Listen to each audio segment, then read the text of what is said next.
Hello बच्चों, let's read the question. Question says a source of sound S is moving with a velocity of 50 meter per second towards a stationary observer.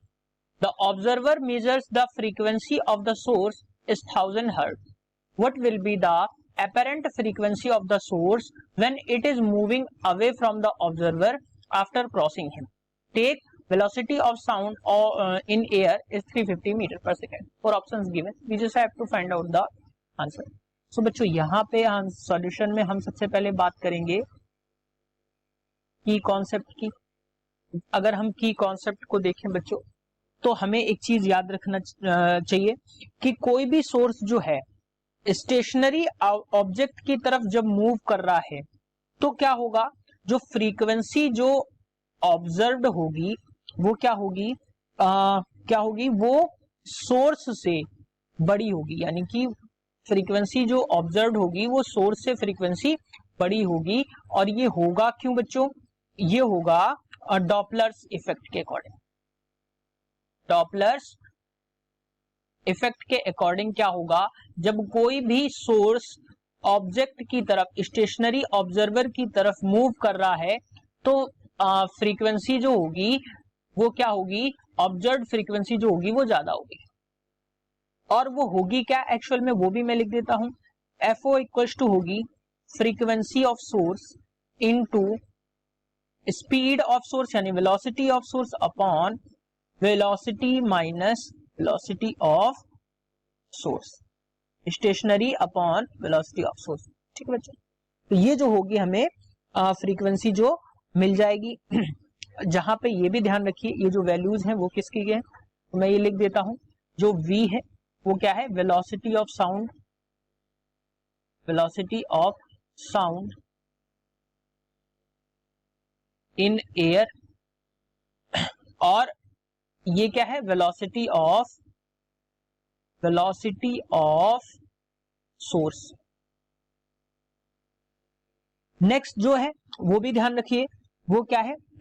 अब अगर हम यहां से देखें क्या है कि जब सोर्स जो है यानी कि जो सोर्स है वो क्या है, ऑब्जर्वर से दूर जा रहा है. ये मान लिया ऑब्जर्वर है और सोर्स जो है वो इससे दूर जा रहा है. जब दूर जा रहा होता है तो वेलोसिटी जो है, ऑब्जर्व्ड वेलोसिटी जो है वो सोर्स वेलोसिटी से यानी इनिशियल वेलोसिटी से हमें कम सुनाई पड़ती है. और वो होती कितनी है, तो ये भी ध्यान रखिएगा. ये कब की बात है, जब सोर्स दूर जा रहा है. तो यहाँ पे भी हमें वेलोसिटी का ध्यान रखना है. और वो क्या होती है, ऑब्जर्व फ्रीक्वेंसी जो होगी वो क्या होगी, वो होगी FO इज इक्वल टू, अगर हम यहां से रखें तो क्या मिल जाएगा, इनिशियल यानी कि सोर्स की frequency upon speed of sound in air upon speed of sound in air plus velocity of source. ये जो हमें इक्वेशन मिल जाएगी ये कब मिल जाएगी, जब सोर्स जो है, सोर्स इज गोइंग फार.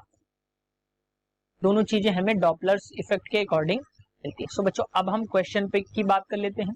तो मान लिया क्वेश्चन के अकॉर्डिंग अगर हम देखें तो यहाँ पे जो एक चीज हमें मिल रही है, ये मान लिया सोर्स है,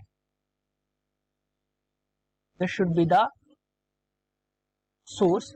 और इससे कुछ दूरी पे एक ऑब्जर्वर है. पहले केस की मैं बात कर रहा हूं, दिस इज अ ऑब्जर्वर. अब ये सोर्स जो है ऑब्जर्वर की तरफ बढ़ रहा है और इसकी वेलोसिटी कितनी है, Vs की अगर हम बात करें तो कितनी है, 50 मीटर पर सेकेंड.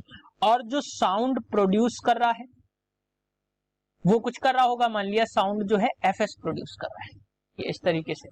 और ये ऑब्जर्व्ड फ्रीक्वेंसी इसको मिल रही है, कितनी मिल रही है बच्चों, वो इसको मिल रही है 1000 हर्ट्ज की. क्वेश्चन के अकॉर्डिंग अगर हम देखें फिर सेकेंड केस में क्या कह रहा है कि ये ऑब्जर्वर है. अब जो है ये जो सोर्स है वो इससे दूर जा रहा है. ठीक है बच्चों, अब जो सोर्स है वो क्या है, इससे दूर जा रहा है. अब भी ये कुछ फ्रीक्वेंसी जनरेट कर रहा होगा, लेकिन ये ऑब्जर्व्ड फ्रीक्वेंसी जो होगी वो हमें कम सुनाई पड़ेगी. और ये जाने की स्पीड कितनी है, अगेन वेलोसिटी ऑफ सोर्स कितनी है, वो हमें यहां से मिल जाएगी वही रहेगी, दैट इज 50 मीटर पर सेकेंड। सो बच्चों अब ये क्या हो रहा है, ध्यान रखिएगा यहाँ पे क्या हो रहा है, ये दूर जा रही है। ध्यान रखिएगा जब पास आ रही है तो ये जो ऑब्जर्व्ड फ्रीक्वेंसी है ये ज्यादा है और जो वो फ्रीक्वेंसी है वो कम है। अब यहाँ पे जो ऑब्जर्व्ड फ्रीक्वेंसी है वो कम होगी और सोर्स की फ्रीक्वेंसी जो है वो ज्यादा होगी। ये दोनों चीजें याद रखिएगा। अब अगर हम यहाँ से ऑब्जर्व्ड फ्रीक्वेंसी निकालें, फर्स्ट केस ये है और सेकेंड केस ये है।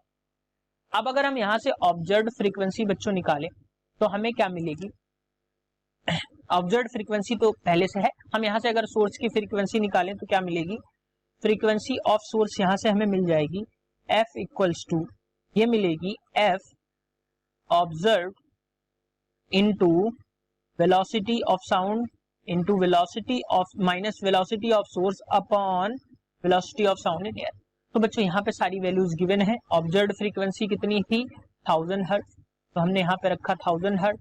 Velocity of sound in air given है दैट इज 350 मीटर पर सेकेंड, वो हमने रख दिया बच्चों यहाँ पे 350 मीटर पर second minus velocity of source जो है वो 50 मीटर पर सेकेंड है अपॉन में 350 है। तो बच्चों जब हम इसको कैलकुलेट करेंगे तो ये हमें मिल जाएगा 1000 इंटू 300 अपॉन 350। तो बच्चों यहाँ से वैल्यूज कट रही हैं, 7 5 6 जा 30, 5 7 जा 35। तो बच्चों यहाँ से जो हमें वैल्यू मिली वो मिली 6000 बाई 7 हर्ट्ज। इसको हम ऐसे ही रखेंगे क्योंकि ये आगे हमें फर्दर कैलकुलेशन करना। तो जो यहाँ से फ्रीक्वेंसी आई यानी कि जो सोर्स की फ्रीक्वेंसी आई वो हमें यहाँ पे आ गई। अब यहाँ पे अगर हम बात करें फ्रीक्वेंसी ऑफ सोर्स जो है वो तो चेंज नहीं होगी क्योंकि वो उसी सोर्स से अभी भी निकल रही है। तो अब ऑब्जर्व कितनी हो जाएगी, तो यहाँ से हम फिर सेकेंड केस की बात करें तो सेकेंड केस में जो फ्रीक्वेंसी यानी कि अब जो हमें ऑब्जर्व फ्रीक्वेंसी मिल रही है वो क्या मिलेगी, frequency into velocity of air sound in air upon velocity of sound in air plus velocity of source. तो बच्चों हम ये वैल्यूज को पुट कर देंगे, ये आ जाएगी 6000 by 7 into velocity of sound in air that is 350 upon 350 plus 50। अब बच्चों इसको हम कैलकुलेट करेंगे तो यहां से हमें जो मिलेगा वो मिल जाएगा 6000 इंटू 350 अपॉन 7 इंटू 400। तो बच्चों यहां से कुछ वैल्यूज यहाँ पे कट रही हैं तो देख लेते हैं। 1 0 से 1 0 ये कट गया, 1 0 से 1 0 ये कट गया, 7 5 जा, तो ये आ गया 35। अब बच्चों अगर हम यहाँ से बात करें तो यहाँ से आ जाएगा आपका 15 4 जा 60। सो बच्चों अगर हम यहाँ से बात करें तो ये जो फ्रीक्वेंसी आएगी 15 इंटू 50 दैट इज 750 हर्ट्ज। यानी कि जो अब ऑब्जर्व्ड फ्रीक्वेंसी हमें मिल रही है जब वो फार अवे जा रहा है सोर्स तो हमें कितनी मिल रही है 750 हर्ट्ज। सो बच्चों अगर हम करेक्ट ऑप्शन की बात करें option see that is 750 hertz is the correct answer. Hope you understood it well. Best of luck.